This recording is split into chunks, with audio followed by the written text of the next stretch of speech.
Let me start this panel. My name is Mahmoud Muhiddin. I have the great honor and privilege to moderate this session. And we have very distinguished speakers with us, very well known, so I'll not introduce any one of them because we have their bios. We'll start with Jeff Sachs, who is going to lead us into trying to understand the major developments, risks, and opportunities in our world today. What's happening globally? How can we maximize benefits, if any, from the recent developments? How to avoid risks? How to deal with the major disruptions?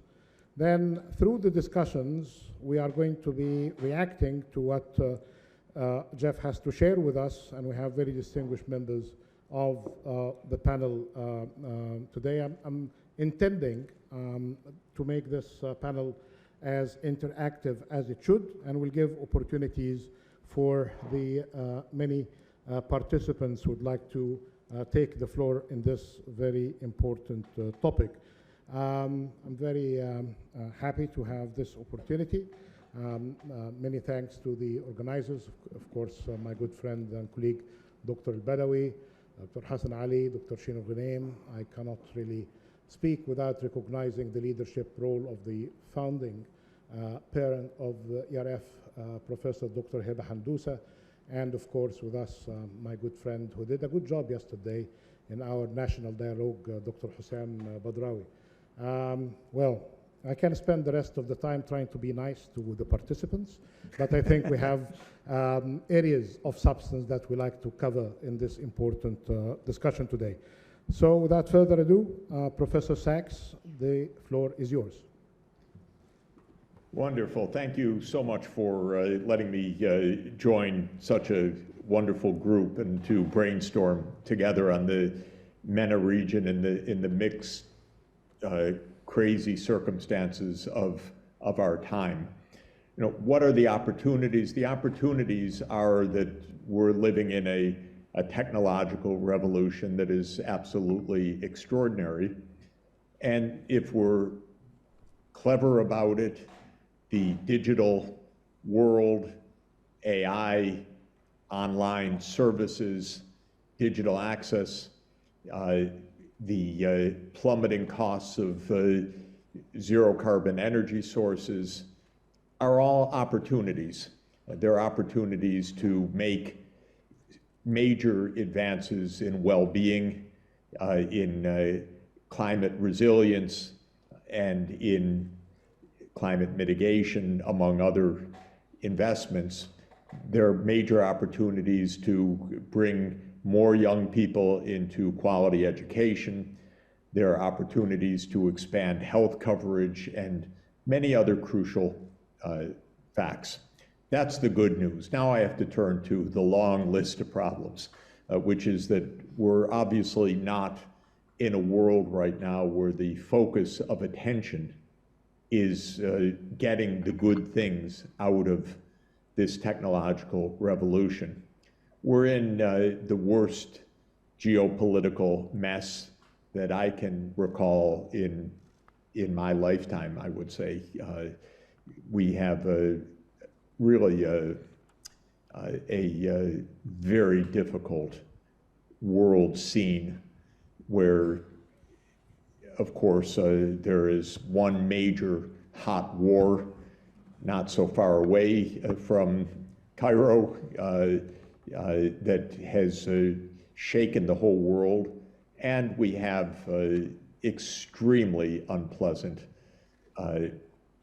conditions between the United States and China, which are dangerous and ridiculous and not getting better for the moment. And I would say the quality of politics is also at a very, very low level. It's hard to think in the United States of any statesman at all, anywhere. We just don't have leaders in Congress that see above the very short-term fights and who are at all interested in guiding the world towards better solutions. So we have a very nasty geopolitical environment, and we also have a rapidly worsening environmental crisis, which I'm afraid is going to really hurt Egypt and the region a lot, because the nature of the warming is, I think, going to have an absolutely first-order impact throughout MENA. This is one of the driest regions in the world, and it's likely to get drier as a result of this. And the river flow on the Nile is likely to decline, not to mention the problems of the upstream dams. And so this is really serious stuff, and it's happening faster than our political and institutional systems can handle, and faster than the public understands, and faster than we have been able to find any kind of consensus on what to do. We're likely within the next 10 years to exceed the 1.5 degrees Celsius upper limit set in the Paris Agreement. A bad El Nino, which we could be in within the next 12 months, probably would push the temperature anomaly to 1.4 degrees or so above the pre-industrial level. And I think the next major El Nino, which who knows, but we've been in 3 years of a La Nina, and the next El Nino really could be a massive global shock. In addition to all of this, the geopolitics and the climate crisis, I would say everywhere we have social and governance crises, because the amount of disruption in our economies is huge. The gaps between the haves and the have-nots, which to an important extent is, but not entirely, and Egypt's actually a case where it's not so much this, but the gap is also gaps between those with good education and those that didn't get educated for whatever life reasons is widening significantly. And, you know, just think in the United States, by the way, we have two completely different societies right now. We have the society of college-educated and above people who are doing pretty fine.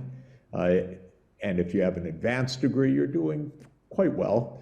And people with a high school education or lower, in which case you're struggling, really struggling. And this society has just opened apart at the seams. Both political parties run to Wall Street for their donations, and so nobody really pays attention to the bottom half of the population. And that's just one example of the social crises that are laying on top of the environmental and the geopolitical crises. In all of this mess, unfortunately, the country that was deemed to be the most powerful country in the world, the United States, has it in its mind that the major issue of our time is US power, not solving any of these problems. So the US is in a completely reactive mode, trying to resist China's influence, trying to expand NATO absurdly and dangerously to Ukraine, which is why we have the war in Ukraine in the first place, not because of Putin, but because of decisions that George W. Bush made and that every president since has maintained, which is crossing Russia's red lines with NATO enlargement. And this is what this war is about. And yet we cannot have 5 minutes of honest discussion in the United States about this. And when I say this in the US, I'm pretty much written out of out of the media and so on, because these are things that we're not supposed to be talking about. So this is a backdrop for the MENA region, and it's a backdrop for the reality of where we are right now. So let me give some constructive suggestions. First, no individual country can address the scale of the challenges or the investment transformations that are needed for success. So it's really important to have regional cooperation rather than the kind of infighting which has been a big part of the region for a long time and stoked, frankly, from the outside. Whenever things get a little quiet, the outside has stoked the crisis.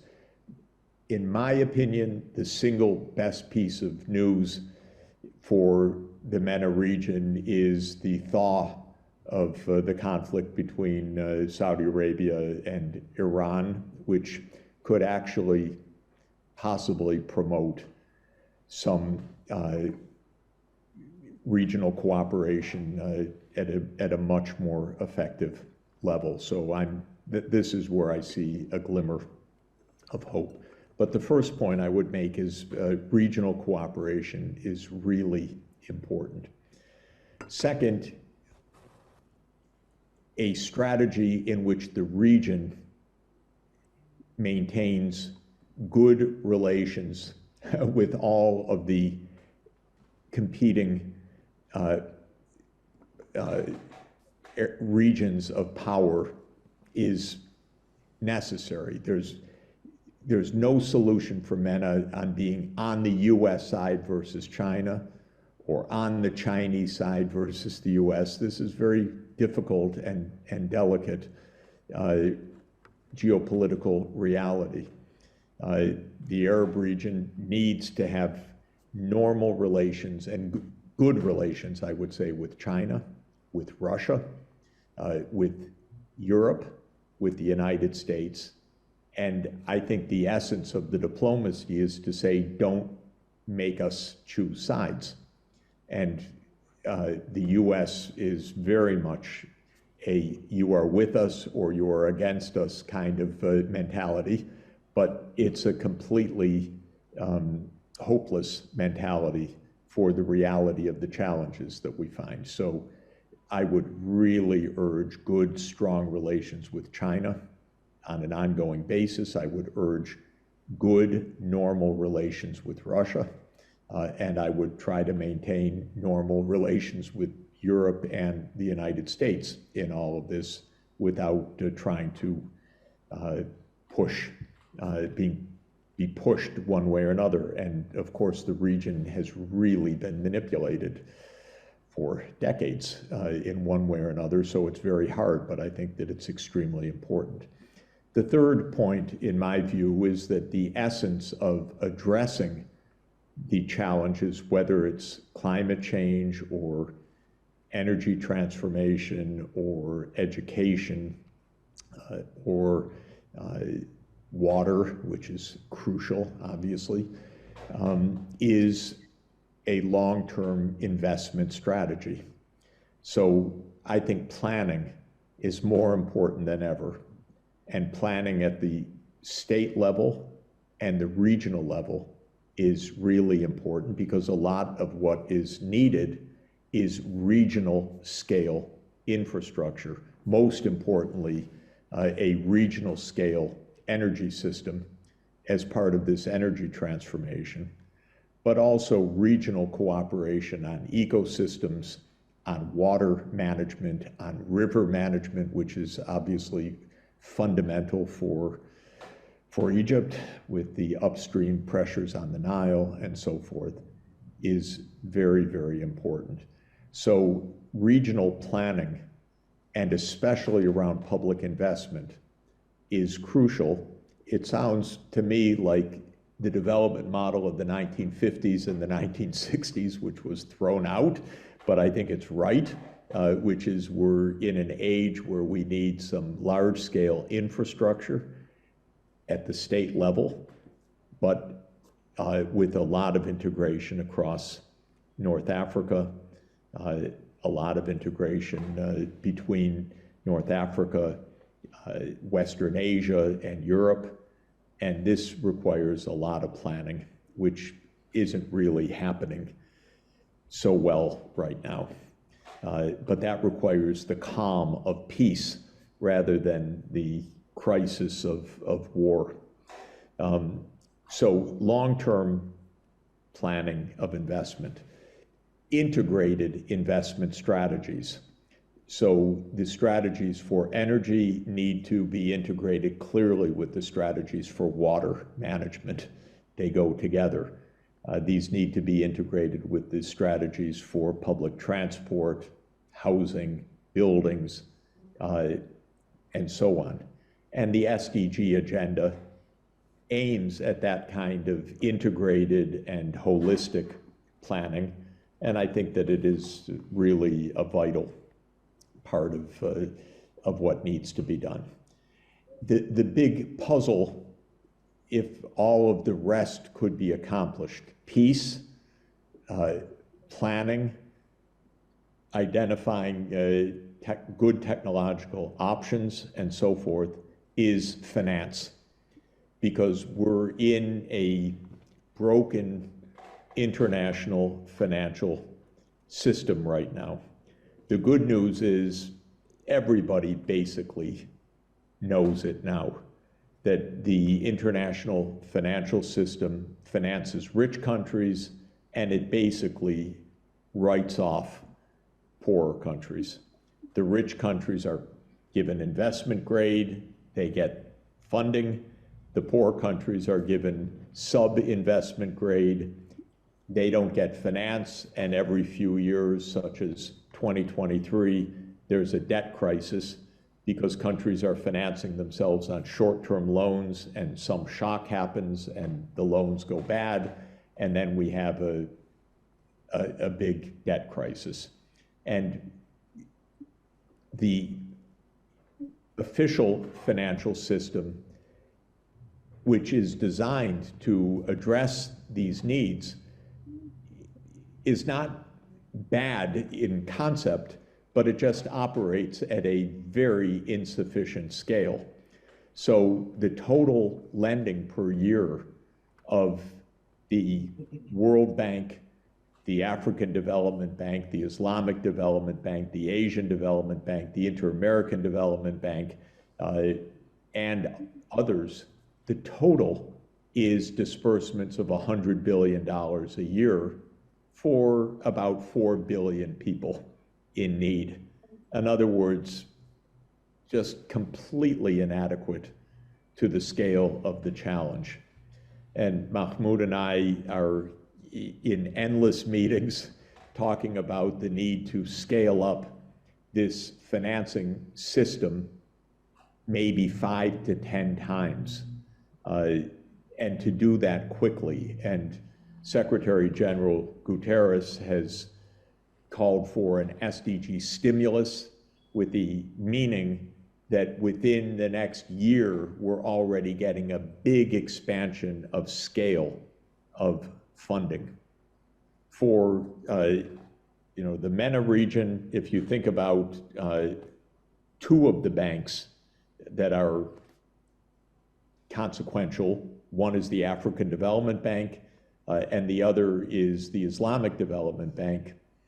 Each one operates at a few $1 billion a year. It's just tiny scale.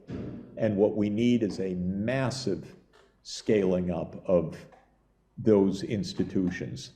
And so this is another point that I would recommend for MENA, is get the financing straightened out.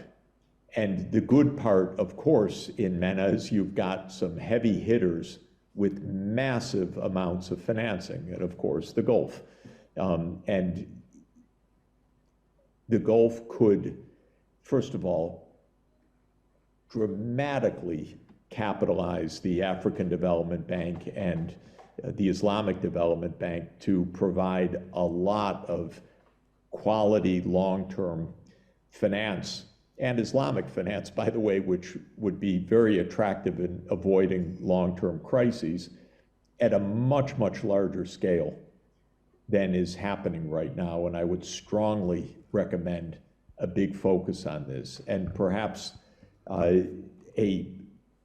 maybe the major good point, lucky point for MENA is that it doesn't have to wait on the United States for financing, doesn't have to wait on Europe for financing. It would be nice if those countries cooperate. But the actual ability to mobilize a massive amount of climate finance and energy transformation finance lies within the region itself and could be one of the very practical outcomes of COP28. And so this is where I would also put a tremendous amount of emphasis.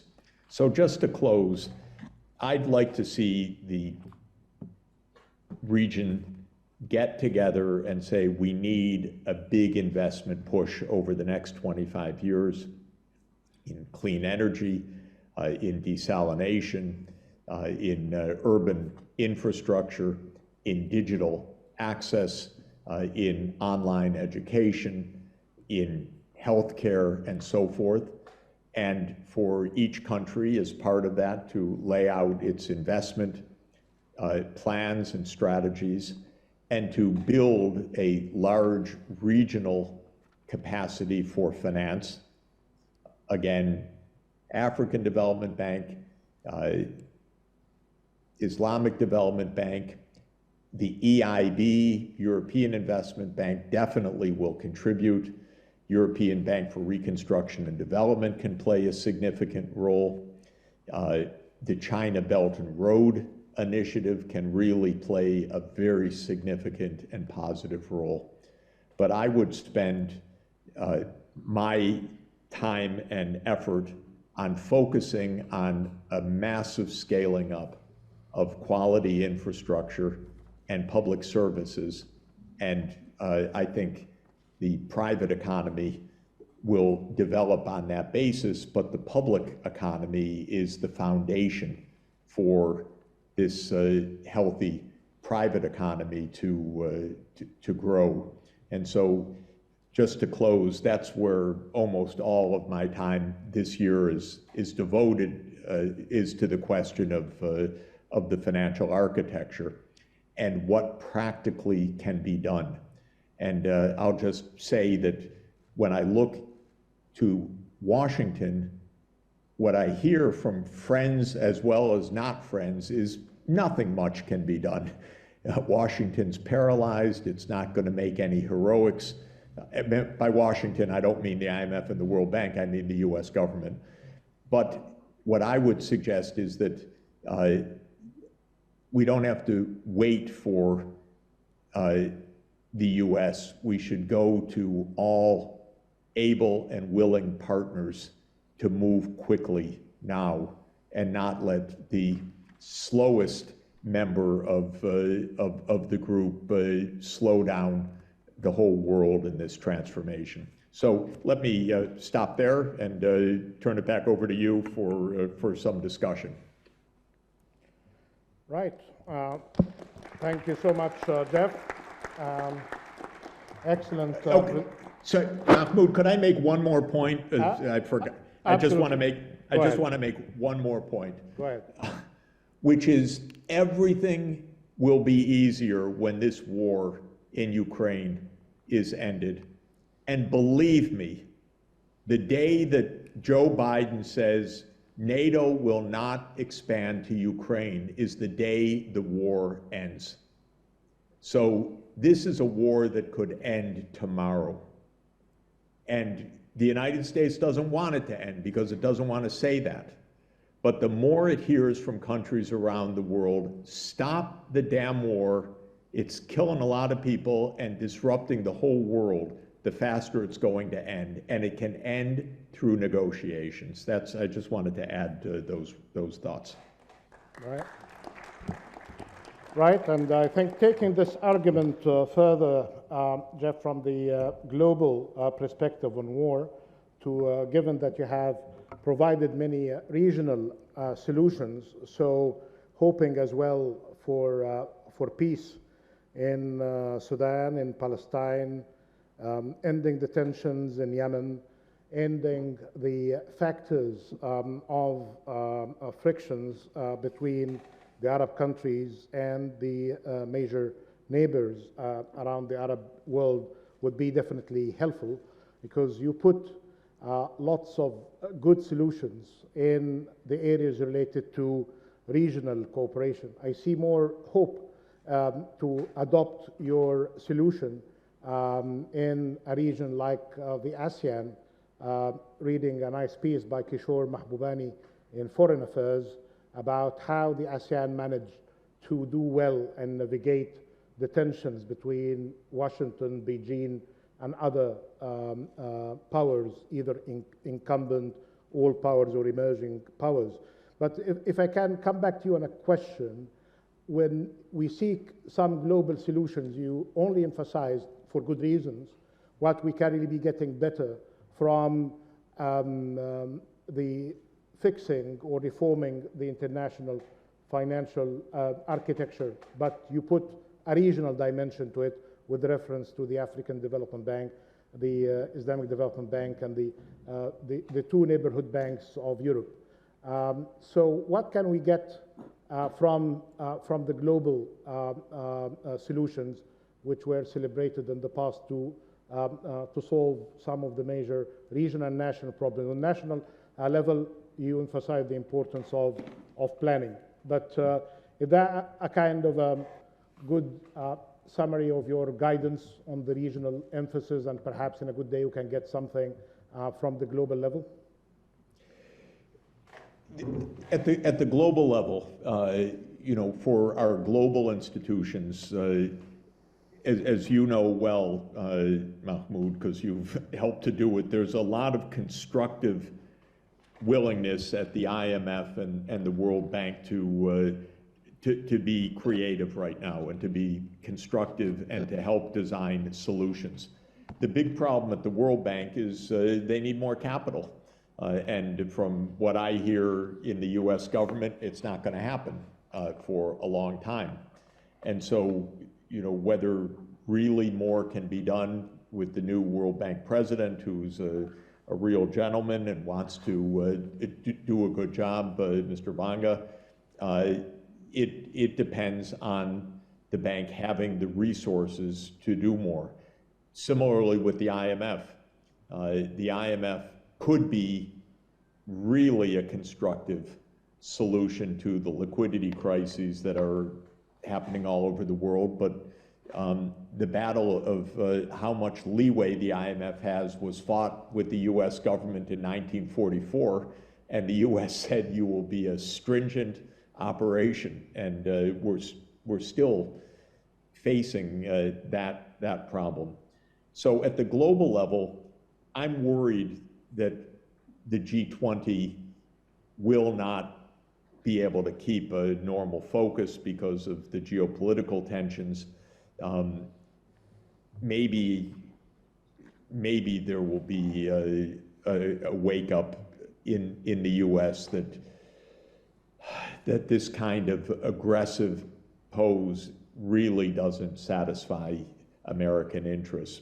But up until now, I haven't seen any change of behavior that leads me to believe that we're going to get great results out of global cooperative processes. But as I emphasized, what I do see is lots of readiness among lots of major countries to do more. And China is one of them. And I really like what China's doing on the development front. And so I don't want to stop, I don't want to slow that down. I think that, you know, there's a lot of, if we know, you know, what Sultan Al-Jaber, our dear friend, as president of COP28, is trying to think through, he's trying to think through a very ambitious agenda. And I think the kingdom wants to think ambitiously about how to deploy a lot of financial resources effectively, and that, to my mind, gives an opportunity for really creative investments within the MENA region. So we should really try to figure out how to avoid being held back from solutions right now. Right. And understand that we just need to move forward practically, real investments, fast and on the ground.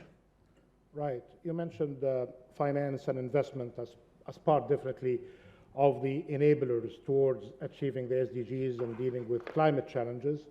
ERF is hosting us with Nile University, proud to be one of the universities taking matters related to digitalization, technology, including artificial intelligence seriously. You wrote a lot, Jeff, about the importance of technology, technological cooperation, but now the talk of the town, or the global village, is basically about artificial intelligence, GPT, and the issues related of opportunities, tensions, and there is a bit of geopolitics as well. You know that 1,000 scientists called for a kind of a moratorium for 6 months until they grasp where artificial intelligence is taking us. Where do you see the risks and opportunities, and where do you see areas of collaboration and tensions on that? And for a country like Egypt and countries of the region of the ERF, how can they benefit better from that? And then after that, I'll turn directly to our very distinguished panelists as well. Of course, nobody knows the answer to those questions because only very few people understand the technological dynamics, and those people don't necessarily understand the politics or the geopolitics or the social implications of it. So we're in a world led by engineers who don't necessarily know much about the economics or the politics of the world that they're changing so dramatically. And so I've been engaged with discussions on this for the last decade, and it's an amazing phenomenon. There are a few people that know what's going on technologically, but you would in no way turn the world over to their management. They make AI systems. They don't make governance systems or politics. So we have a big divide and far too little constructive attention to this. And one of the reasons is that the US is militarizing this as fast as possible, and in fact has basically launched a technology war with China with the intention, stated intention, of keeping China away from high-end technology. I don't think it will work. My reading of history and my reading of China is that they will innovate around this within the next 3 to 5 years, if not sooner. And the idea that you can stop the transmission of technology in our world, to my mind, is extremely naive. So I don't believe that will happen. But there's a lot that can be said, and I only myself grasp glimpses of it. These technologies will definitely change the labor market in a very significant way. And they will boost productivity, and they will cost a lot of traditional jobs. So they will exacerbate inequality, for sure. And they will raise a lot of questions about public redistribution, lifelong training, the future of jobs, in ways that are not really clear right now. But when you try to think it through, it seems to me like a very big deal, actually. And I would say technology has been the major driver of rising inequality for the last 75 years. After all, what is the fundamental source of rising inequality is the education divide. And that is in turn driven by technology. We say that technology is complementary with skill. So skill-based or skill-biased technological advance. And that divides the labor force and it divides the society. On the other hand, if we think about it, we should be able to use exactly what we're doing now to ensure that every child can get access to information, receive an education, receive supplementary tutoring and so forth online in ways that were not imaginable before. Let me just say one more word. I see China and India doing extremely interesting things in this area of digital access. You know, India is very poor, of course, still in a lot of areas, but it's had a revolution of digital access in the last 5 years. That's amazing. So you can go to the smallest, absolutely the smallest fruit stand in a rural area and pay online. And in fact, you're expected to pay online with some kind of digital device because it's become ubiquitous. China, of course, has been using 5G for the last several years. So I would suggest have good, close relations with India and China to make sure that every lesson that can come from this and every lesson that they've developed can be gleaned and also adapted as effectively as possible, because they're doing a lot of very interesting things. Right. I don't know how long you will be with us. I know that you have time constraints at your end, but we have 4 distinguished panelists with us to comment, react, and they have ideas as well that can really complement many of what you said, Jeff. I'll ask them to speak in the order that they choose for their seating. So we have Professor Klaus Schmidt-Hevel, Excellency Dr. Rania El-Mashat, and we have with us as well Dr. Saba Al-Mubaslat, and last but not definitely least, we have Professor Dr. Hassan Hakimian. So I'm expecting that each one of you will take like 7 minutes to say what you like, and we can ask for some extension. I may interrupt you in a world of full of disruptions. I may interrupt you asking you a question, and then we'll see how it goes. So let's start with you, Klaus. Can I speak from there? Absolutely, you can have the privilege of this nice podium.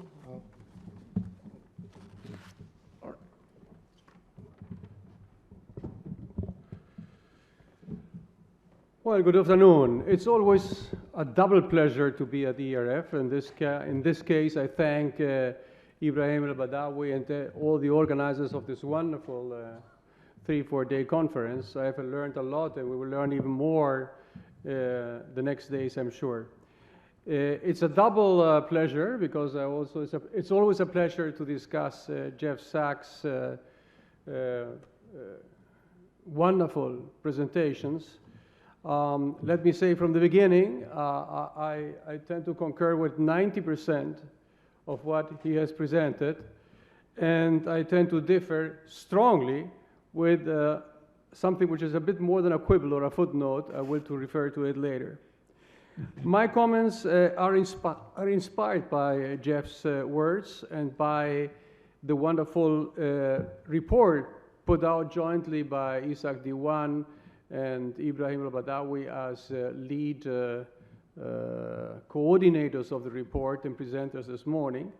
My focus will be, I want to talk about some methodological aspects of policy reform design and implementation facing multi-layer crisis and multiple challenges today in these regions and in other regions of the world. And I'm almost identical.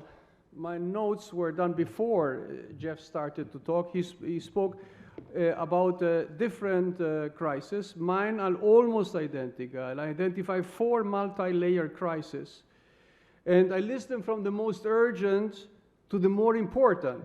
The most urgent, obviously, in countries where political crises are deep and they even degenerate into armed conflict, Ukraine, Russia, Sudan, Yemen, and the region, is the most urgent thing to address, and a very, very strong crisis. And those countries which go through a political crisis always, where institutions are weak and the different factions are strong, they run a risk of deriving into armed conflict. The second one is economic crisis, and this region has seen its share in economic crisis in the world, from twin to triplet crisis, deriving into strong and protracted recessions and economic stagnation and low growth. The third dimension of crisis is social, in a very broad sense. And I quote different interventions I heard this morning, listening to them, to those words, and they are absolutely correct in describing a multi-layered, multi-dimensional social crisis in our countries, in this region, in my region, in Latin America, and others. Widespread poverty, concentrated income, social exclusion, lack of trust, despair, low expectations, a dual economy, which gets farther and farther apart, emigration to other countries where people have more confidence that they will do a living. And finally, and the most important of all, and here let me commend Jeff Sachs at the helm of the Earth Institutes for so many years, the most important challenge of all is the global and also national, and in every nation in the world, environmental catastrophe or disaster. It's the most pervasive and the most serious, and we are not taking it seriously. The world still treats it as the less serious one, while it's for obvious reasons at this point in time, we know from scientific research is the most severe. The likelihood that I will have grandchildren, and you, all of you, will have grandchildren in a number and living a quality of life comparable to our quality of average life in this room in the year 2100 is very, very close to zero. Very close to zero if we go on without taking seriously this multi-layered crisis of the biosphere. Now let me change track after this crisis identification to some ideas to face effectively this crisis by improving reform research and design, which is the task of ERF, but also and especially improving reform implementation. And I have 5, 6 ideas about this. Let me start with number 1. Improve and strengthen research, counter populism by most of our governments by doing analytically based and evidence-informed, well-done policy research. And here I comment again ERF in its 30-year strive for putting at the disposal of the political community what you are learning day by day, and you are very serious and good research. Second, learn from successful country cases. Let me give you some examples. There are countries which did not move away from their large endowment of natural resources toward import substitution of an artificial sort practiced massively in some of your countries in the region, and by my region between the 1930s and the 1970s and 80s. They simply used their resource wealth to do and conduct a comprehensive program of inclusive development for countries which are now very developed and were very poor 80 years ago: Australia, New Zealand, Canada, and Norway. Example 2, on the political front.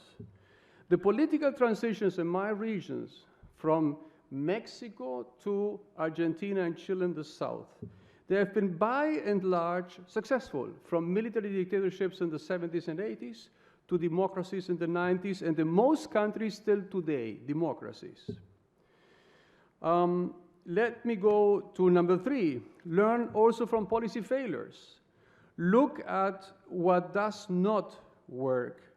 For instance, it was mentioned this morning, misguided, ineffective, inefficient social programs and subsidies in many developing countries. Example, the petrol subsidies, which some presenters this morning very correctly try to convince us, we are convinced, but not the policymakers, to substitute them, to eliminate them and put in place unconditional, targeted probably, focused subsidies for cash transfers to families. Another policy failure, Latin American countries that never did macro adjustment, never ever in their entire history, Argentina, Venezuela. Latin American countries that slipped into state control and Soviet-type socialism with dictatorships over the last decades or the last years, Cuba, Venezuela, Nicaragua. Latin American countries that fell into rightist populism of the worst Trump-style sort, Brazil under Bolsonaro, or leftist populism now, Mexico, Chile, Argentina, Colombia. Policy reform features, let me now do, and this is my last topic. On policy reform features, you may remember, I'm an old man, and most of you are young and beautiful, but I'm an old man, certainly not beautiful, and I remember from the 70s and 80s there was a tiny literature, but very popular these days, about certain recipes of reform regarding gradualism, sequencing, and other features of reforms. Basically, that literature is dead because there are no overall recipes, because these issues and these features of reform depend very much on country conditions and the type of reform we are talking about. Let me still say something about reform sequencing, which depends on the area of reform. For instance, financial crises need immediate attention. Obviously, we see in the United States today with the fourth bank failing. But climate change and biosphere destruction needs also immediate attention, but a very, very gradual and each day stronger type of policy package to address those regionally, nationally, regionally, and globally. On reform speed, it also depends on what we are talking about. Example number one, there is a very low-hanging fruit in this region. We heard about this morning, where I think Latin America, many Latin American countries have given the example 30 years ago. And this low-hanging fruit is adopting quickly, big bang style. That's the reason I listed under reform speed. Big bang type, massive shift into a monetary regime and exchange regimes which combines floating of the dirty sort, if you want, ideally with the clean sort, but dirty would be enough, together with a modern monetary policy framework, which could be inflation targeting or not, but a modern transparent monetary policy framework which would avoid recurring exchange rate crisis, would provide incentives at market real exchange rates to the private sector and the export sector to develop, may contribute to a more sustainable current account deficits. And certainly, by definition, it's the only combination which allows monetary policy independence in order to have counter-cyclical monetary policy, which this region lacks if you go on with fixed exchange rate. Can be done quickly, in 6 months, with some assistance from the fund, or maybe not, and it's low-hanging, it's relatively easy to implement by any central bank in the world. The opposite is probably public sector reform. Public sector reform, it's difficult, it's slow to change the mindset, the incentives, and the institutions in the public sector. It requires a lot of political will and a lot of political capabilities to overcome political opposition among public employees. Third issue is compensation of losers. There will never be full compensation.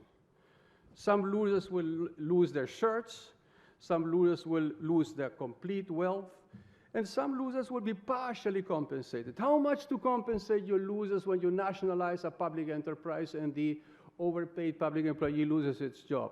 Depends on the negotiation. Depends on negotiation between the reforming government and the corresponding lobby or trade union within the public sector. So there's nothing general which can be said about this compensation. The only thing which we know exposed, nobody, no trade union is fully compensated. Deep domestic political reform is the hardest of the different reforms I mentioned due to the very large losses incurred by the rich and powerful incumbents in government. Let me go back, and now I go back to Jeff. Putin, for instance, is very 10%. unlikely to be expelled Klaus, by the Russian. If you can go back to Jeff, can you focus on the 10% of this agreement between you and him? You said that you agreed with him on 90%, and there is 10% disagreement. It's exactly the point I'm raising now. Okay, fantastic. As an example about the enormous political costs to do political reform, Mr. Putin is very unlikely to be expelled by power by the Russian oligarchs or the military, because they're together in bed with Mr. Putin. And about this, I differ, and this is my 5% difference with your analysis, which has nothing to do with the region, but with your assessment which reminds me very much of Neville Chamberlain in Munich in 1938, dear Jeff. Appeasement. Similar to what happened 1 year later, genocidal regime run by Mr. Hitler invading Poland after Mr. Chamberlain accepted the annexation of the Sudetenland and other parts of Czechoslovakia 1 year before. You were calling to accept the behavior of the genocidal regime led by Mr. Putin, and you are calling for negotiations now. And this is a clear-cut case where a small country is invaded by a large neighboring bully, and certainly I work very closely with the Ukrainian nationals and will be working with the Ukrainian government. I say this for transparency reasons. I think this is the one case which comes up only every 50 or maybe 85 years, where there is a just war which has to be fought and has to be won. Finally, as a reforming technocrat, which are many sitting in this room, as part of a reform-willed coalition, be open-minded, be eclectic, be transparent, but be shrewd. Do all reforms you can do as long as you can before the Prime Minister expels you from your position as a technocrat, and do as much as you can. Good luck. Good luck indeed. Thank you so much. Jeff, are you still with us? Would you like to react to what Klaus just mentioned to make that more exciting, perhaps? Sure. Here you go. Yeah, I'll focus on the 5% of the disagreement. First, I didn't say what I would accept or not, so I don't accept the idea that negotiation means appeasement. I think it means negotiation. But just to say, I've been engaged with this region for 34 years. I was on the economic advisory team of President Gorbachev, on the economic advisory team of President Yeltsin, on the economic advisory team of President Kuchma of Ukraine, on the economic advisory group of President Yushchenko of Ukraine. So I've worked both countries and for 30 years. I think the United States provoked this. I don't think that this is a one-sided story. The U.S. likes to have its say no matter where it is, and the U.S. wanted NATO to be in Ukraine, and I can only think if China and Mexico said, well, we're going to have a military alliance and it's none of the U.S. business, Washington would not say, yeah, sure, that doesn't matter. Washington would say, hell no, not on our border. And that's what Russia said back in 1990, in 1997, in 2007, in 2008, in 2014, and in 2021. But the United States is deaf. It just doesn't care. The United States policy quite explicitly was, you have no business telling us where we make our military alliance. That's what I regard as the arrogance that got us into this mess, because this war is a war that had 30 years of warning by people who have been watching this close up. We've been saying all along, keep some distance between the two big powers. Don't push your nose right up to a 2,000-kilometer border. And Putin spelled it out. We don't want your missiles here. We don't want you surrounding us in the Black Sea, Ukraine, Romania, Bulgaria, Turkey, Georgia. For God's sake, keep some distance. And the United States said, no, it's none of your business. And Ukraine said, no, it's none of Russia's business. We do what we want. Well, in military affairs, you don't quite do what you want, because if you station your troops someplace, you're likely to provoke a crisis with your neighbor. And this is what has happened. So this is why I think if you look behind the story, you see a lot. And by the way, not to mention, in 2014, the United States played a fundamental role in overthrowing the government. It was a regime change operation to overthrow Yanukovych. I happen to know that even more than I want to know that. Right. And this is why I think we need peace with prudence. I don't think that this is Hitler 1938. I think this is a completely different circumstance. So that's where the difference lies, just in the historical perspective. Right.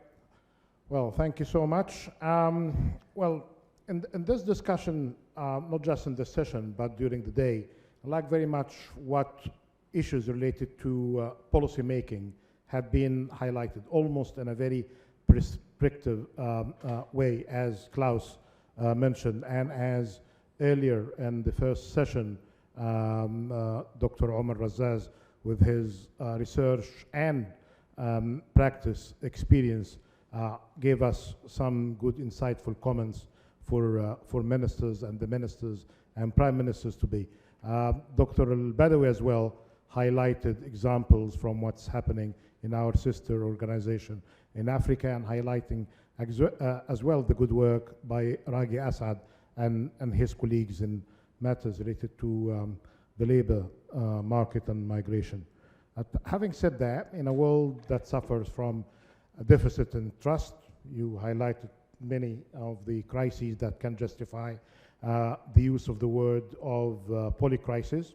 Now I have a minister in the room. Perhaps she wants to use her academic and research hat for good reasons, but it's a free world. You can use whatever hat you like, a decision maker or a researcher and academic, trying to see how can we navigate the policy making and perhaps react as well to what Jeff and Klaus had to start us with. Dr. Rania Mashat? Absolutely, take that, it's much more visible. Thank you very much, Dr. Mahmoud, and it's a pleasure to be here at ERF. One anecdote, I was the first summer intern at the ERF in 1994, and happy to see the founder, Dr. Hiba, Dr. Ibrahim, Dr. Hassan, and thank you for the invitation. I was supposed to be in the opening panel, but couldn't make it for a flight back from Geneva, where we were at a growth and jobs conference, and AI came in very much. I'm very happy to have listened to Professor Jeffrey Sachs, because at the SDG stimulus in Washington, it wasn't enough time to hear all your insights. Let me start by saying one key item that you mentioned, that there's no country by itself that can go over or overcome the crisis. And this is the spirit of international cooperation. I'm the Minister of International Cooperation for Egypt. I work with all IFIs with the exception of the IMF, that's in Dr. Mahmoud's territory. So I will be focusing my discussion on the SDGs, on climate, on finance. And maybe to also reflect on what Dr. Sachs mentioned, and I think by going through his points, he emphasized the political diplomacy, how to keep a balance given the very complicated geopolitical backdrop that exists. And the other is the economic diplomacy. How can we leverage on each and every relationship, particularly with the IFIs, those who provide the concessional finance, which is much needed today, not just to support public finances, but also to crowd in investments through blended finance, through innovative tools. And this is really the spirit of what's happening in Washington with the evolution related to the World Bank agenda and so forth. Let me put these three topics, the backdrop into three key points. First, there's a need to dwindle the burden. The countries in the region and countries elsewhere were on a development path, every country choosing what direction it wants to go. But the idea, particularly for MENA, was always to create more jobs, try and make sure that as you are doing the tough choices related to the policy options that Klaus mentioned, that you are able to do that at a time where definitely there are winners or losers, but you're trying to, as much as possible, reduce the losers because you want to continue reform. So that's one issue. And in trying to push that development trajectory, there was a burden that was taken on through different types of financing instruments. And so one key element is how can we dwindle this burden, particularly when there is a poly crisis, so many things happening one after the other, which is really too much of a bad thing, not too much of a good thing. So be it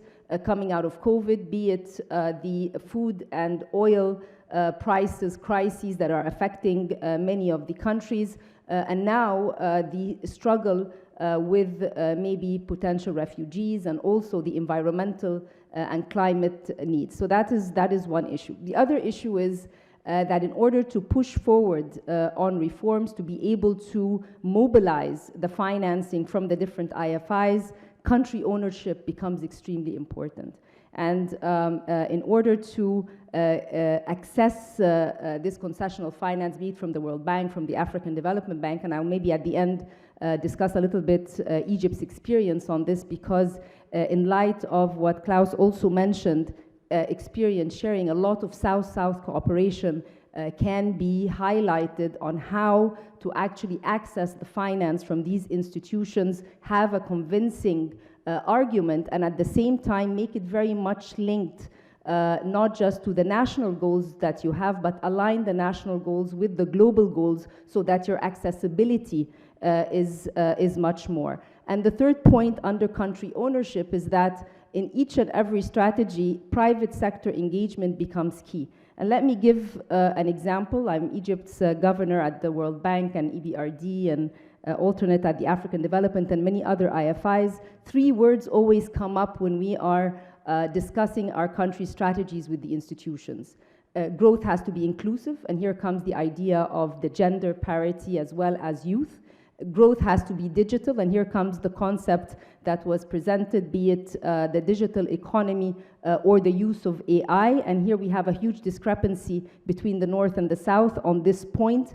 And I think that the comparative advantage is moving away just because of the skilling that is required for the society on AI, and therefore this is a point that we need to be mindful for. And then the third point, that the economy has to be green. So inclusive, digital, and green are 3 points which are common denominators in any discussion with any of the financiers. And this is the case, by the way, if you're a government, if you're a private sector, if you're even an NGO. A combination of those 3 points, or all these 3 points, are the only way you will be able to make it to any kind of finance. And then the third key point has to do with the two sides of going digital. Yes, it increases productivity. Yes, it pushes the potential of the economy, but also it requires a lot of resources when it comes to skilling. It also creates maybe internal inequalities and also regional inequalities. And this is something that would also require a lot of oil in the wheels, oil here being not fuel, but oil being the financing. And here comes the whole discussion on financing. What financing can be provided today? And here comes the concept related to Egypt's presidency of COP27, a lot of discussions, and Dr. Mahmoud is our champion for COP27, the concept of just financing. That if we want to move ahead with the just transition, make sure that we are able to actually create an economy which brings down CO2 emissions and push forward, be it on the energy transition, be it on more protection for water resources, therefore the energy security, the water security, and so forth. We need to have the concept of just financing. And during in the preparation for COP27, we put together a guidebook with many of our stakeholders to provide a definition of just financing, principles of just financing, and an action plan for how to ensure that the concessional element and the evolution with respect to the international financial architecture, it's one which is very conducive to pushing national agendas forward. And the definition of just financing is one that accounts for historical responsibility for climate change, but also ensures equitable access to quality and quantity of climate finance, which supports resilient development pathways. And this is a very important point, that as we are moving forward with climate goals, that also the development trajectory in the different countries are taken into account. And here comes the concept of country ownership. And I will go now to the Egypt case, given that I'm the Minister of International Cooperation. For gender equality, I will take as much time as Klaus. Yeah. So I'm here forever. I'm just concerned. So the very important point when it comes to country ownership, and this is how we are able to access finance from the different IFIs, is in the case of Egypt, if we look at the concessional finance portfolio, and this is the one that we have not just with the regional banks, the African Development Bank or the Islamic Development Bank. And by the way, in terms of financing, Islamic Development Bank is more expensive because Islamic finance is not cheap. So this is one element that would need to be also taken into account. But if it's the African Development Bank, if it's the World Bank, if it's the EIB, all the IFIs, in addition to the bilateral partners for Egypt, this portfolio at any point in time, current portfolio is around $26 billion. What does this do? It helps the country push forward on different SDGs. And we did a very important exercise in the ministry, and I hope ERF, we can also showcase it. How can we map between each and every ODA dollar into the SDGs? And this goes in line with also showcasing for the SDG stimulus that the Secretary General is calling for, that how can we showcase and demonstrate that each and every dollar of concessional finance has helped a country meet its domestic and national goals, but at the same time has also helped it achieve the global goals. So if I take, for example, the case of Egypt, SDG 13, which is climate action, the amount of concessionality that went into that is close to 12 billion. Which projects are those? We have mitigation projects as well as adaptation projects, and I give examples which also included private sector engagements, such as the solar plant or the solar park in Bimban. This was concessional finance from EBRD, from the IFC, from the African Development Bank to Egyptian and foreign companies, which again was based on a structural reform that the government took in 2014, and that is the feed-in tariff. So this is again how concessionality is able to push on climate objectives as well. If we take a look at sustainable transport, the different metro lines which exist, this is by concessional finance. If we take a look at the water treatment plants, again, concessional finance. So the call from Professor Sachs on today there needs to be more concessional finance to be able to attract the private sector. And why is it so important today? Because everybody has been downgraded. The perception of risk with respect to what's happening in terms of tightening in the advanced economies has ripple effects on our region particularly. And let me also say that in terms of policy actions that are taken in the US, for instance, the inflation, the IRA, which is the plan from the US to actually push for infrastructure there, that is creating a bit of a tension with Europe. So we see more protectionism when it comes to pushing their climate agenda. The implications on the emerging markets and on the region: higher cost of capital, more risks for downgrade, and accessibility. So this is where, again, making sure that in each and every discussion with the big IFIs, it's very much country-owned. And I will conclude by something that we did ahead of COP. It also, pushes both points, and we've had many discussions with Dr. Mahmoud about that climate and development are not mutually exclusive. You do not have to be choosing between both. You can have development projects which are able to address climate action, and therefore your call and your request for this just financing and climate finance becomes one which creates less resistance internally, because you're able to do a development project that creates jobs, creates the skills, but at the same time, you're able to move into the green transition or into a green economy. So in our case, we have the 2050 climate strategy, which includes sustainable transport. Some of the sectors that Professor Sachs mentioned: sustainable transport included water desalination, includes green hydrogen, renewable energy. And from the 2050 country climate strategy, we were able to take priority projects in energy, in water, in food, and we called it the country platform of nexus of water, food, and energy. Egypt's country platform for NWFI. NWFE is the shorthand for, in Arabic, NWFI, fulfilling promises, because this COP was moving from pledges to implementation. And the idea is to be able to mobilize a concessional finance to attract private sector investments, which is exactly the point that was made, that we need investments going forward, but the financing of these investments need to also be conducive, and therefore we need to bring down that risk, and that is possible through different concessional terms or also innovative instruments, including a blended finance. One final word: debt swaps, extremely important. In our NWFI program, we have a debt swap with Germany for climate action. These are examples that need to be widespread in different countries as well, so that the benefit for climate action is also felt on dwindling the burden. So we need to dwindle the burden, we need to push for more country ownership, and we need to ensure that the pros and cons of the digital divide are ones which are conducive and create the advocacy for the government and for different stakeholders to move forward. Thank you very much. Right. Thank you so much.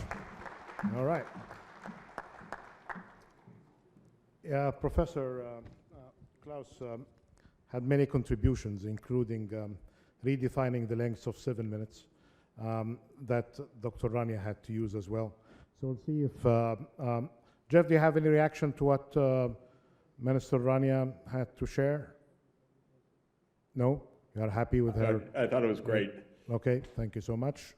Okay, so Dr. Rania went through an interesting tour from the global to the regional to the partnerships. I wanted to ask you a question as well about the new engagement with the World Bank. You are launching it in a couple of days or less. So to what extent this new partnership is reflecting the recommendations? She's very efficient. The recommendations of Professor Sachs and Professor Klaus, and then we'll get into the third panelist. Well, thank you, Dr. Mahmoud. So one of the other tasks that we do as a ministry is, coordinate among all governments so that we can design the new strategies with all our development partners. So we finished the strategy with EBRD in February. We finished it with the African Development Bank in September. And we are launching the World Bank Country Partnership Framework this Sunday, and then with the UN on Tuesday. Now, what is the importance of all these strategies? It's really a multi-stakeholder engagement. So we have the voices of private sector, civil society in the preparation of these strategies. It includes also, and here comes the very important word, the country ownership. So in each of these strategies, which are available online as well, you will find that the country programs are mentioned explicitly. So Strategy 2050, Vision 2030, the human rights strategy, the integrated energy reforms as well, some presidential initiatives. So it's a way for us to create complementarity among the different development partners and the different IFIs, and also leverage on each one's comparative advantage. So for instance, the World Bank has MEGA and has IFC. So both of them are able to provide exactly what was mentioned with respect to the private sector engagement in the country. We have, for example, this year was one of the most elaborate years for IFC's engagement in the country with the private sector. And for example, if I take the SCATIC deal, which is green hydrogen and ammonia in the Suez Canal area, it was financed by EBRD, concessional, 500 million. This is to a Norwegian firm. It took a guarantee from MEGA and a grant from the Climate Investment Fund. So these are examples that we want to replicate. So in these strategies, we are able to voice country ownership. We are able to push, and we have been, this concept of just financing. And on the World Bank particularly, there's a new tool, which is the CCDR, the Country Climate Development Reports. We were one of the pilot countries. We launched it during COP27. And in our CCDR, we create the investment plan for many of the projects which are in the 2050 strategy. I will conclude by saying that as the bank is moving forward in its thinking about climate finance and so forth, we're trying to make the case over and over that in our projects, the social impact of climate action should also be incorporated. So as they are moving more towards climate finance, we are not missing the development part. So everybody's invited on Sunday for the launch of the CPF, and hopefully this is the beginning of the new partnership with the World Bank under the new leadership as well from the new president. Right, thank you so much. On Sunday, the launching of the new partnership with the World Bank. When and where? You said on Sunday, everybody's invited? Everybody's invited on Sunday, 4 Seasons, 5 to 7. Okay, all right. Including, of course, the audience through the web connections. So you have millions in front of the 4 Seasons that day. All right, good. Dr. Saba Al-Basri, please. We need the podium. Fantastic, yeah. No worries. Well, let me start by thanking my colleagues at ERF for including us in this very interesting conversations. We're quite proud of our, Ford Foundation is very proud of its partnership with ERF indeed. I'm neither a politician nor an economist, so I will keep it simple. I will talk on behalf of those who are affected by all the big talk, the very macro talk, the loans and the subsidization or the lack of policies and politics, frameworks on long-term and medium-term planning. What does this mean in reality for the ordinary person in the street? I think that's the question that we find ourselves most of the time not answering. I would love to have a room like this in the back there full with young people who happen to be 70% of the total population of MENA, sitting there, and by the end of our performance as adults, professionals, assess whether they were able to understand what we're saying and feature themselves in what we're saying and see whether we mean anything to a future that we honestly have ruined for them. So I'll talk from that perspective. because that's my job. And I'll focus on the very interesting 3 dimensions that we were advised to think of long term, and that's education, technology, and peace. Well, when it comes to education, one very interesting fact is that if you're really serious about staying relevant to the labor market, you have to unlearn and relearn every 3 years. The old traditional way of going to uni, where in certain countries, parents have to sell a piece of land or take a loan that they will never be able to pay back in order to send one of their kids to university. Well, guess what? By the end of year 3, their education is irrelevant to the reality in the labor market. How are we going to work with individuals, particularly the most marginalized, to rethink how they plan learning and education that pays back long term? When it comes to education as well, and in relation to technology, I think the pandemic had proved to us that our children and adolescents are way more technologically savvy than their educators. So while we're talking about the digital gap between the global north and south, I think we have a huge gap, generational gap within each and every country. What are we going to do about that? When we talk about education and technology, today's oil is data. Nations are talking about data literacy, and we're still talking about literacy. That's huge. What does that mean in practice? Because for me, our policies and ministries and political system, it feels like a DOS computer that is trying to run light speed programs, and that does not work. I wish there was a stop button, a restart button, where we can just restart the whole thing. So when we talk about reforms, those reforms need to bring along the most marginalized, because they don't know what we mean by all the big fancy talk that we talk about. When it comes to technology as well, the world are talking about ChatGPT. ChatGPT is going to replace most coders. I had ChatGPT the other day write a full proposal for me.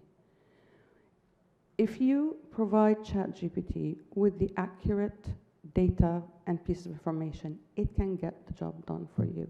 We really need to get serious about the number of faculties that need to be closed in our universities because they are absolutely of no more relevance to the future. Who's going to do that? Those are the kind of reforms that we need to talk about. I will not talk macro and global. I'll talk micro and grassroots, because one thing I know from my 25 years working in war zones and the least developed areas in our region, if the ordinary man and woman do not know why they're suffering poverty and lack of opportunities, countries cannot plan at the macro level and assume that the mass will tolerate the hardship that will get them to the better place. So my last message, and I'm not going to take much of your time, is really about meaningful participation. Why do I have to suffer? What do you promise me tomorrow?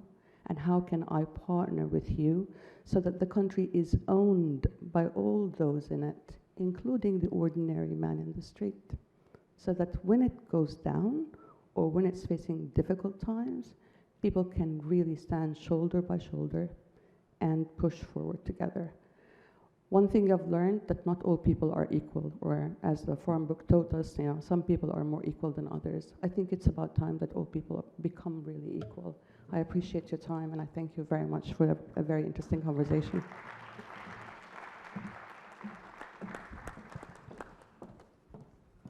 Right, thank you. This is very insightful, complements the discussions from the global to the regional to the national level, and now grassroots localization or localized solutions as well should be considered.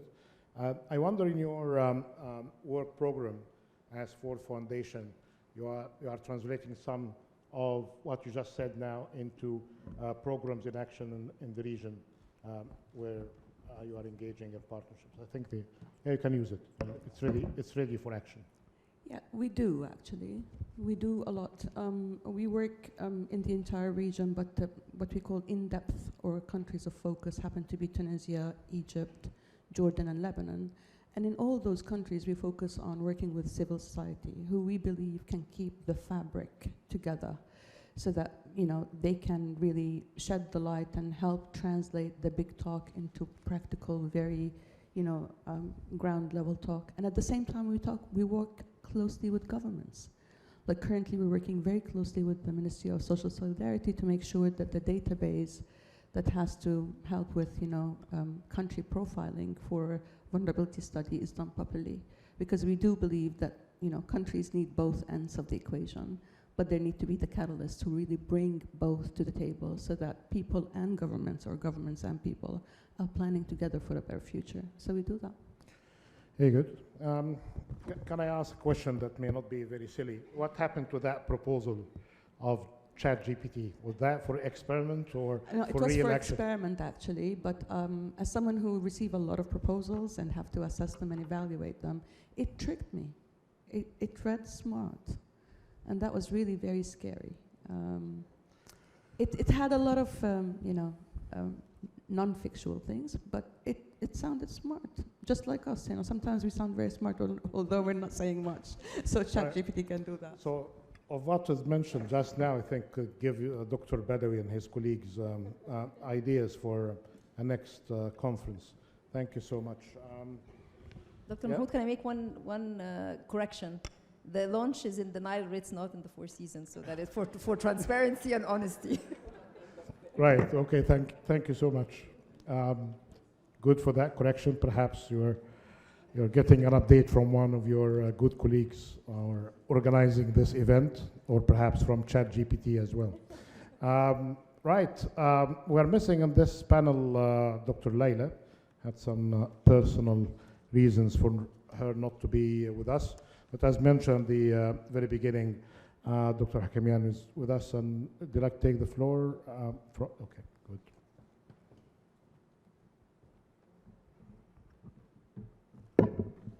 And please, audience in the room, be ready for your questions and engagements. Please, go ahead, sir. Thank you very much. Let me also very quickly add my gratitude to ERF for organizing this conference and for Nile University for hosting it. It's an honor and pleasure to be part of this wonderful organization over the years, and to have this opportunity to feature on a panel with eminent speakers, and of course the icing on the cake with the keynote speech by Jeffrey Sachs. It's been a very rich day. We've covered a lot of topics. My recollection is the first day in an ERF first day conference that we get quotes from Gramsci and Gabriel Garcia Marquez and so on. I think it's a good reflection, but I think it also probably reflects the fact that we are in a rather introspective mood. You could even say we're a little bit on the pessimistic side. We are naturally concerned by the long list of crises which were elicited by both Jeffrey and Mahmoud and Klaus, and it seems the last 2 decades, especially of this 21st century, we've gone from one crisis to another, perhaps starting from 9/11, which began to shift the geopolitical landscape of our own very region with conflicts and war, to the global financial crisis, to the pandemic, and so on and so forth. And it's not yet over, of course. Ukraine has entered into the conversation. As Klaus said, we had to write our notes or our thoughts before we had the privilege of listening to Jeffrey. So we had to use our imagination. The topic for this session is very grand: global view, a panoramic perspective of risks and opportunities.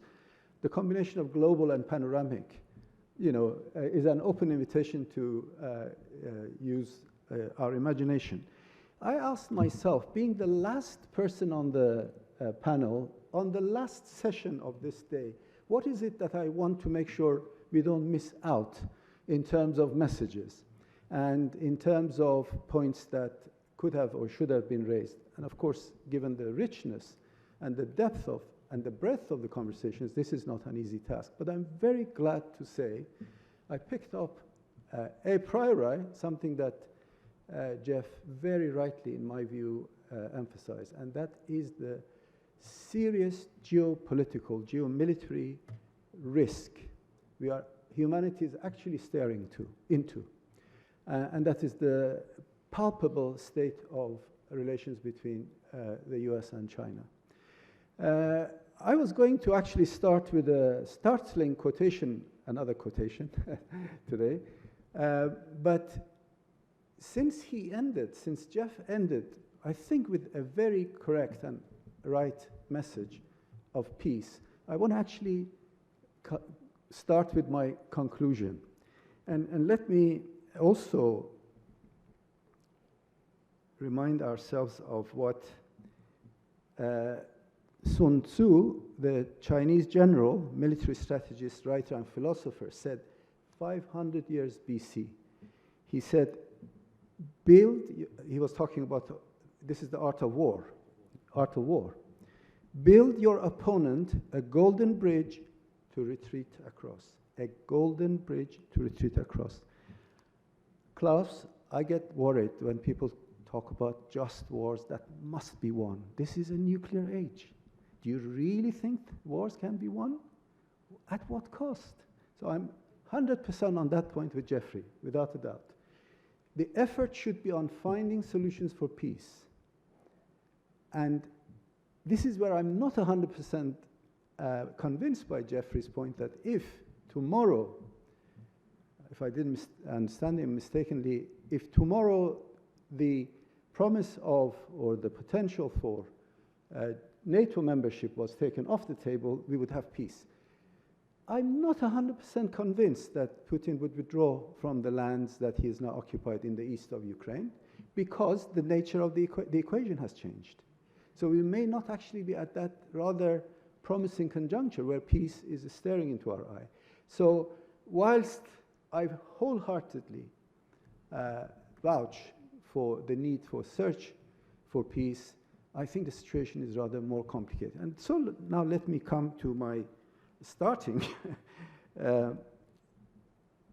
quotation. And this is from Martin Wolf, who's an eminent financial journalist from the Financial Times, who writes on macroeconomic issues. But here is what he says, and I quote, "The relationship between the US and China is likely to determine humanity's fate in the 21st century." Humanity's fate in the 21st century. It will determine whether there will be peace, prosperity, and protection of the planetary environment, or the opposites. So we may not, Klaus, we may not live until 2100 to see whether our grandchildren, and that is actually if we go past the Ukraine crisis, because the Ukraine crisis at the moment has absolutely no end in sight. Let's not forget that. I care for peace and stability because our region needs it. But I was inspired by the fact that the title of the region, of the session, actually encourages us to look beyond our region. In order to understand the global perspective, we need to look at other regions. And this is why the potential confrontation between the US and China is of an existential nature. Martin Wolf then goes on to say, future historians, if there are any left, would look back and marvel at the inability of the human species to protect itself against its own stupidity. So he believes military confrontation of this nature can be and should be avoided. And that's where I really strongly subscribe to the message of peace. What does this matter for our region? I mean, if you think back, this is a room full of eminent economists and political economists. How winds have begun to change in a different direction. Sometime back, 1990s and so on, we were talking about Washington Consensus promoting globalization. The language used in order to integrate China into the international economy was a stark contrast to the language being used now, both militarily and from a security point of view, but also from an economic point of view.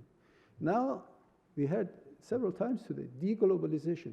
What does deglobalization mean? Perceived from China's perspective, it's decoupling. Decoupling. China feels threatened, and of course, you have to allow for perceptions of potential conflict from both sides in order to avoid an all-out and aggravated conflict. China sees itself surrounded militarily by allies of the US.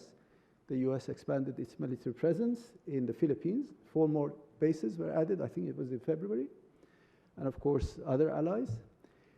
Economically, also China feels threatened because of onshoring. It wasn't Trump that mentioned Chinese trade has been a catastrophe for the US. And this is really a stark contrast with the language that Clinton was using early 2000 in order to try and bring China into the international economy, and democracy and freedom will follow. So we have gone a long way.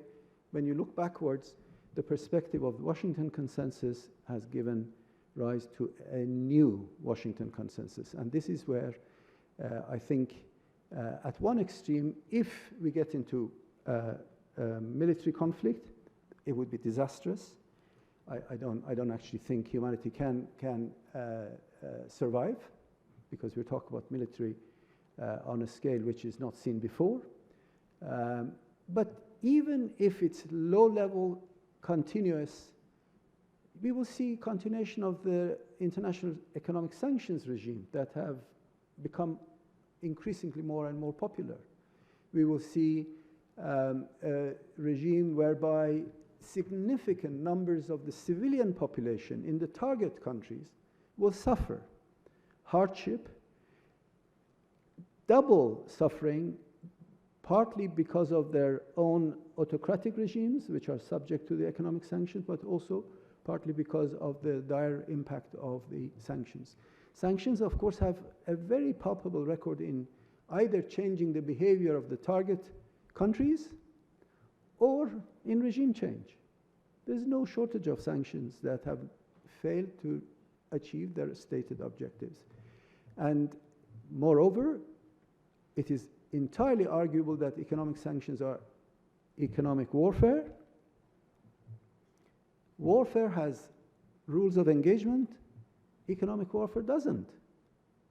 There is no system of accountability that, brings economic sanctions under scrutiny. So let me conclude by saying that for the region, if this confrontation or conflict between the US and China escalates into a heightened geopolitical or geomilitary situation, the writing is on the wall in general, but even if it's not outright confrontation, the impact on the region, I think you can benchmark it on what we experienced during the pandemic as well as the Ukraine. This region, I think it was Adil Malik who wrote recently, we are not talking about one MENA region in economic terms. We're talking about a tale of 2 regions. I'm based in Qatar. The GCC are doing very well. They're on the upswing. Look at the energy prices. There will be winners when there's international insecurity and energy prices, if fossil fuels and hydrocarbons still exist sometime into the future. But then the rest, the 6 countries, for instance, that were analyzed in depth in the debt report, it would be more malnutrition, it would be higher inflation, it would be greater debt, fall in tourism. The writing will be on the wall. So we will end up with and more inequality, more poverty, and the rest. So in order to avoid risks completely overcoming the opportunities, and I admire Jeffrey was much more balanced in his presentation of risks and opportunities than I have been, because I've talked about just risks, and a big risk. And I apologize because it's the last thing in the day to end this presentation, but it is with a plea for us to ensure that we do not lose sight of the bigger picture, and we do whatever we can in order for peace to prevail. Thank you. Excellent. Thank you so much.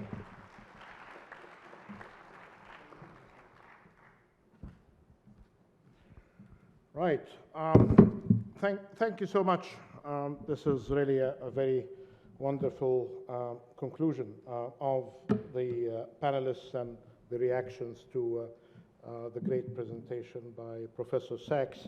And understand from a trusted colleague who attended the session that my good friend Hafiz Ghanem has made some good contribution, perhaps to answer your concern, Hassan, about this issue of two regions rather than one, about the possibilities of regional cooperation in food security, climate change, digital economy, regional education agenda, and regional cooperation to end conflicts. These are perhaps the 5 areas that may minimize risks. And many countries in this region, when they had moments of growth and affluence, celebrated that they might be a good house in a lousy neighborhood.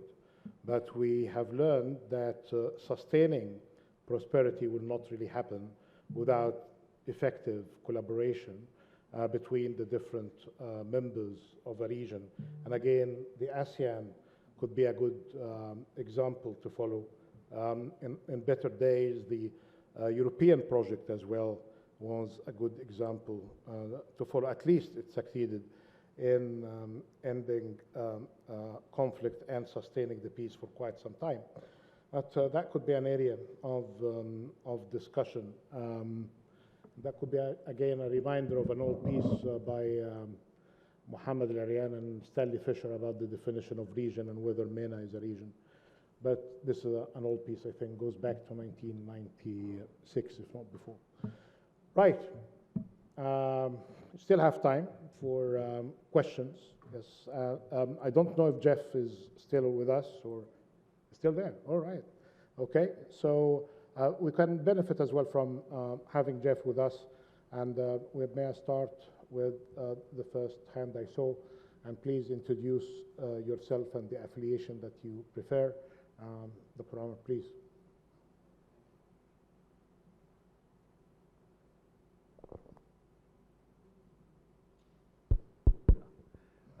Thank you very much. My name is Omar Razaz, and I really enjoyed the presentation by Jeff and the panelists. Really great end of the day. And my question is about something that everybody sort of addressed tangentially, but let me put it right in center, in the middle. The issue, everybody's talked about finance and communication. My question is about the global governance of this, of what we're talking about. We all know that COP is more about pledges that countries make, but there is no enforcement, and they're not, these pledges are not binding. And with what's happening around in the world, we're even, less likely to even approach some of the targets that were put. My question is, given the regional and global externalities of everything that we are talking about, and I realize I'm being a bit utopian here in my question, can we imagine the types of institutions that we need to manage the type of public goods that are global public goods that will are long-term in nature, when the nature of states, regardless whether they're autocracies or democracies, they want everything, low-lying fruit, hanging fruits, quick wins, etc., does not lend itself to the type of challenges that we are facing that require kind of a long-term approach. So, Jeff and panel members, how do we deal? The UN, the World Bank, and the IMF, etc., were created for certain global problems, and were relatively well designed to do that. These are different scale problems that we're facing today. Thank you. Right. Thank you so much. This is one of the most critical problems, and Dr. Rania was right when Egypt tried to pick a title or a main theme for COP27. It was basically about implementation. No more pledges, no more promises, empty or otherwise, but basically how to implement what had been promised. There is an issue of accountability at the global level, definitely. but perhaps through sharing updates this year at the Global Stock Take in November and December in Dubai, and what went right, what went wrong, and who delivered and who didn't, and the work of research centers, including more recently the ODI, which revealed the fact that some of the countries that promised that small figure of 100 billion back in Copenhagen, many of them are not fulfilling more than 5% of their fair share. But when it comes to accountability, given the complexity of the UN system, it assumed that the accountability will be there at the national level, civil society, parliaments, and getting their share of criticism to governments which don't deliver.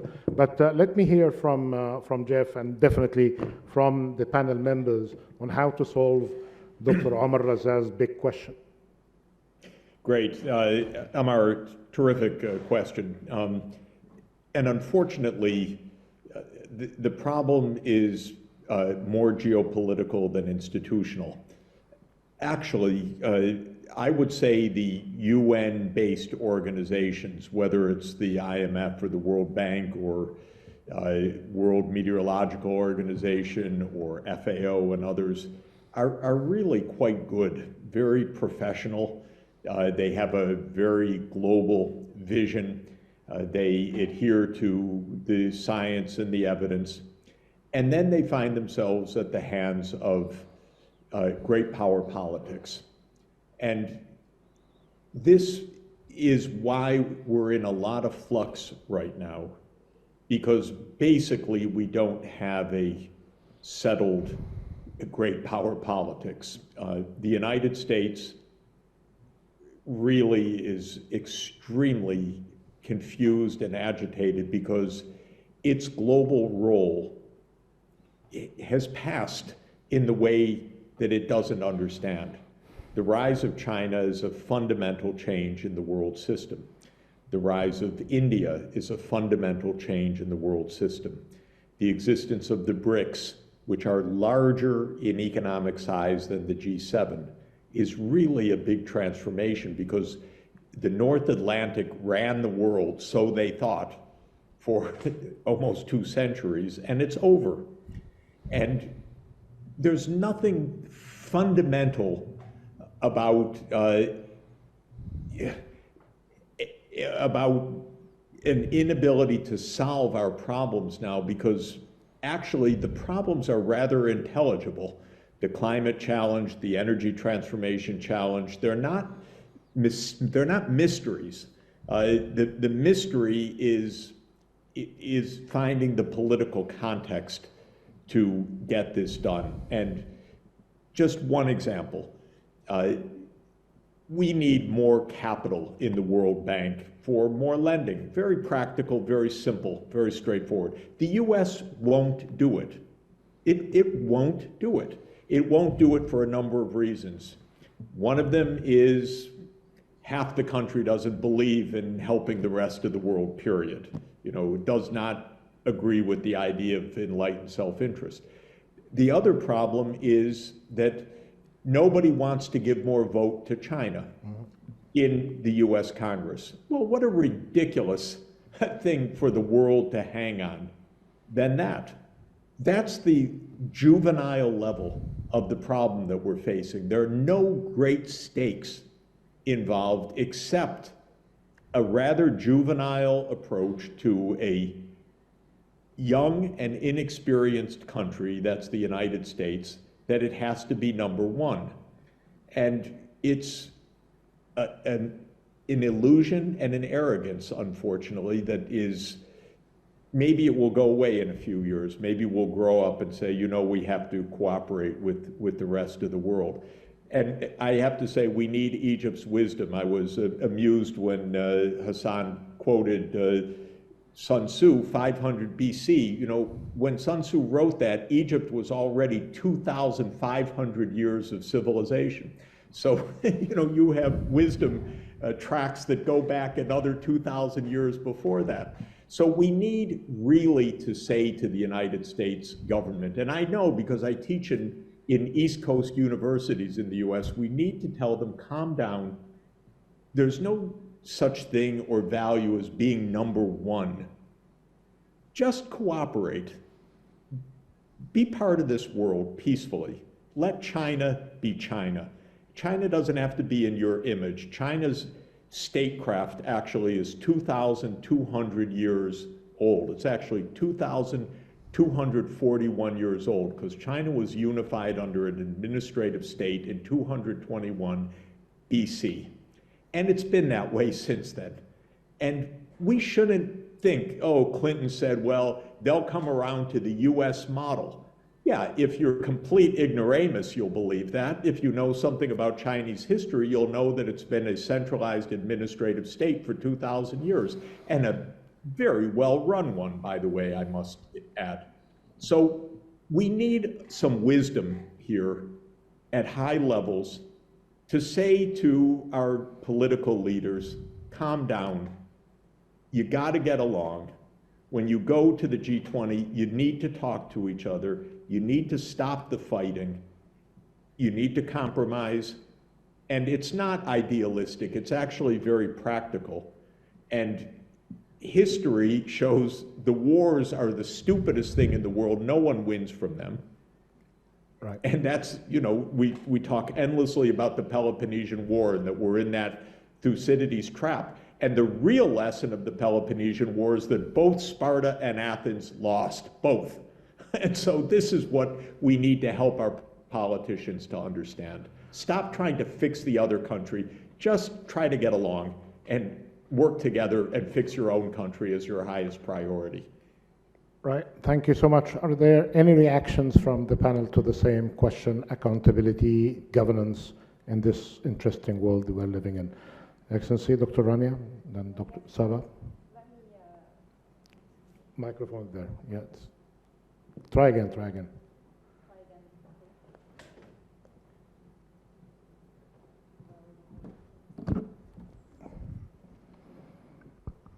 Just on the point of the global goods, the global public goods, this is being featured very strongly in the World Bank evolution, and it's creating a bit of tension. And let me, until the geopolitics is solved between China and the US along the lines that Professor Sachs is mentioning, there are real implications on the rest of the world. Mm-hmm. And this was very clear in the G24 gathering in Washington, that yes, there are global public goods, but we need to also make sure that country ownership is voiced when you are looking at the implications of a certain public good on the development pathway of a certain country. So there's a very practical and real deciphering and translation of how global public goods in the new context of the MDB evolution, and we take the World Bank as the first one because this is going to be sort of the initiation of more to come, and it sets the tone. So that's number one, and that's what I try to emphasize: country ownership, and when it comes there, there has to be commitment to reform, there has to be clarity on what you're doing, and there has to be credibility with the rest of the world. So that's on the global public goods. The second point you highlighted when it comes to from pledges to implementation, what is this global governance? And it's absolutely correct. It's even the nationally determined contributions are voluntary. It's up to every country to announce them. Of course, you're penalized if you're late. You're penalized indirectly in different ways. But what I want to say is that there is an information gap which exists in terms of how many initiatives exist to provide climate finance. And what we try to do in the Sharm el-Sheikh guidebook for just financing, and I'll make it available to everyone who's participating, is to try and close this information gap. There are initiatives out there, how can we tap them? And then the other excuse always is that countries are not ready with investable projects. So that's why we tried to show a practical example of a country-led platform, because when I asked the G7, I want to be a JETB country, they told me you do not use coal, so you don't qualify. Yeah. And therefore, this is where the idea of the climate landscape is every country should try and tap into the existing initiatives by trying to give a convincing story on its national objectives and on this link between climate and development. Very good. So we need to emit more, be responsible for the climate change crisis in order to be taken seriously by the JETP. But Dr. Sabeh had a question or a comment? No? Any of the panelists, any reactions? Klaus, Hassan? No. Right. Before we end this very interesting session, there was an important question raised in the first session by Dr. Mustafa Nabli, to which Dr. Abinin Bilbalawi answered in the case of our region.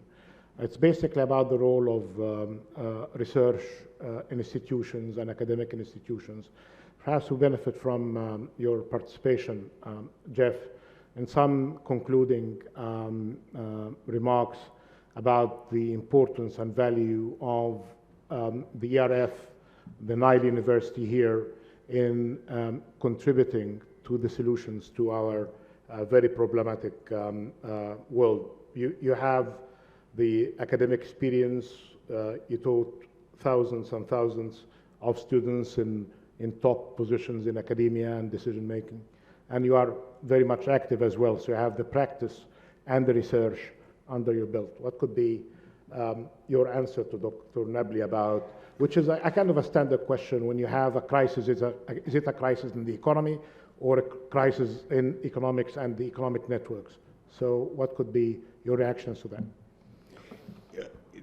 May I speak to the question about the role of universities and ERF in this?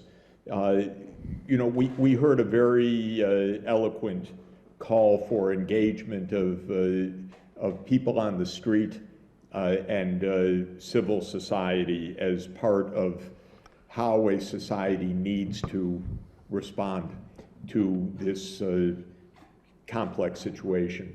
And I really do agree with that, but I want to emphasize the leadership of universities and think tanks in that. We need absolutely to help people to understand what this is all about and to find ways to be part of this discussion. And that has to go all the way down into the primary and secondary schools also, being part of really the teaching curriculum. This is what young people are going to be grappling with, and just even a few days to understand what is climate change, what is all this talk about, what does it mean to decarbonize? People don't know, they don't understand what this is about.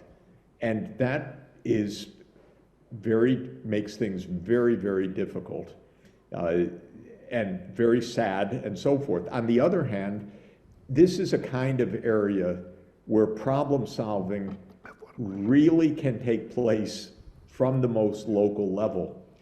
You can assign students, can you help your school to put up solar panels? What would it mean? How does it contribute to solutions? We just launched a guide in the Sustainable Development Solutions Network that I lead for the Secretary General called Decarbonizing Campuses. And it's a beautiful guide.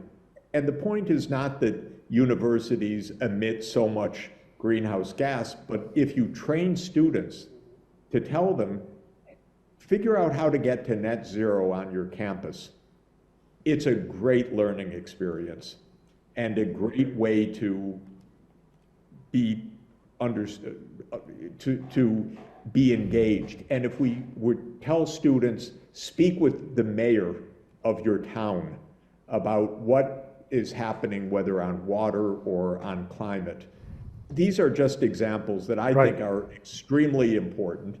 And then, of course, a great university like the University of the Nile and a great research center like ERF needs to partner with the ministers, obviously, as is obviously happening, to set out the pathways and strategies at the national and the regional level. And I think academics are also quite good at building bridges across countries, because we're not national politics.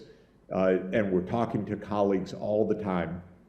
And it can make it easier to make the bridge within a region to have an academic group that's working in 8 countries looking at what the power grid could look like and so forth. So I just want to emphasize, I think there's a lot of very practical things that we should be doing. And I want to partner with you in any way that we can help to move this forward together. Excellent, and we do look forward for more collaboration and partnership with you and your many active network that you're involved in. Unfortunately, we are 3 minutes past the time allocated to us. I know that Dr. Amir Haddad wanted to ask a question. Perhaps there will be another opportunity. Professor Jeff Sachs made a reference to Egypt and old Egypt. There is an interesting book by Wilkinson about the rise and fall of old Egypt, in which he says that if you want to understand the history and wisdom of Egypt, you need to know that in terms of time, Cleopatra is much more related to our age than she was related to the time of the pyramid builders. So this can just tell you something, and perhaps could be a good contribution to the interesting debate about the origins of Cleopatra and all of that. Having said this has been a very exciting moments in that good day, in this very good session. Good ideas. I took lots of notes. I bet that the researchers in the room had many ideas as well to follow up on the many insightful comments and suggestions from our very distinguished speakers, the 4 panelists, and Jeff, and for you all for being here. Thank you so much.